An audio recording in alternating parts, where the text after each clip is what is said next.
Happy birthday, Mr. President. Happy birthday to you.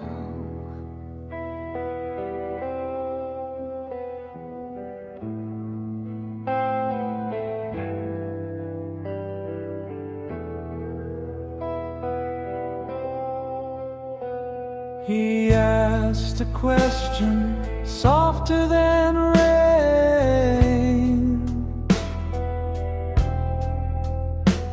just paper and ink, nothing insane.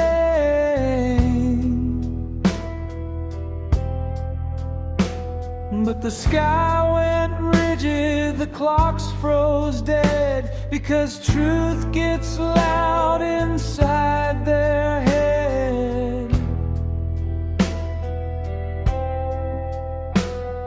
The tower shook with administrative smiles, stamped and signed in ceremonial lies.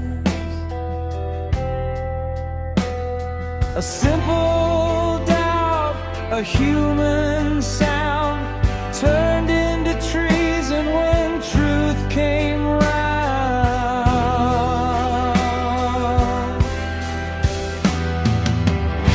You don't ask the sun why it burns. You don't ask the crown how it learns.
damn liar, man. That's not true.